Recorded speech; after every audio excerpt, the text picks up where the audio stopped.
భగవంతుని పరిచయం. ప్రశ్న: భగవంతుడు అనేవారు ఎంతమంది? జవాబు: భగవంతుడు ఒక్కరే. ప్రశ్న: భగవంతుని నామమేమిటి? జవాబు: భగవంతుని పేరు సదాశివ.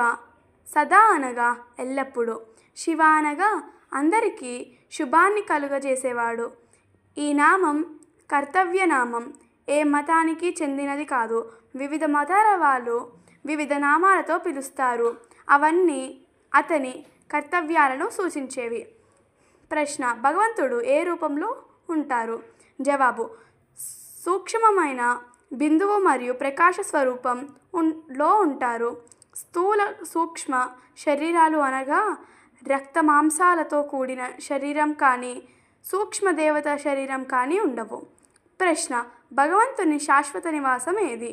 జవాబు: సూర్యచంద్ర నక్షత్ర మండలాలకు పైన విజ్ఞాన సాధనాలు ప్రయాణం చేయలేనంత దూరంలో, ఋషులు మునులు ఊహించలేనంత దూరంలో బంగారు వర్ణం గల ప్రకాశవంతమైన ప్రదేశమైన పరంధామములో భగవంతుడు ఉంటారు.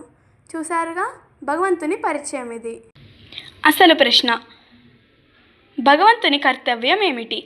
ధర్మస్థాపన చేయుటకు శివభగవానుడు తన శాశ్వత నివాస స్థానమైన పరంధామం నుండి ఈ భూమి మీద అవతరిస్తారు. ఏ సమయంలో అవతరిస్తారు?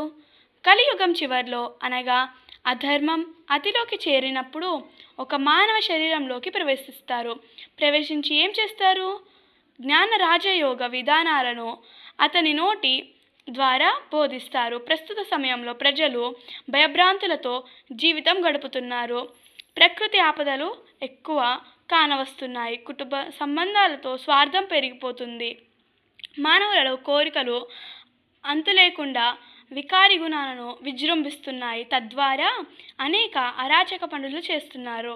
ఎటు చూసినా దుఃఖం, అశాంతి, నిరాశ, నిస్పృహ, భయం, ఆందోళన, రోగాలు, శోకాలు, చింతలు, బాధలు, ఇవన్నీ కలియుగ అంతిమానికి సూచనలు. అతియే అంతిమానికి సూచన. సరిగ్గా ఇటువంటి సమయంలోనే భగవంతుడు అవతరిస్తారు. 1937వ సంవత్సరంలో భగవంతుడు అవతరిస్తారు. అంటే అంతవరకు సృష్టిలో అధర్మం ఉంది కానీ అతిగా లేదు. కనుక స్వయం భగవంతుడు తాను రాకుండా ఆయా సమయాలలో ఆయా ధర్మపితలను, అనగా క్రీస్తు, మహమ్మద్, బుద్ధుడు, గురునాయక్ మొదలగు వారిని ధర్మ ప్రబోధ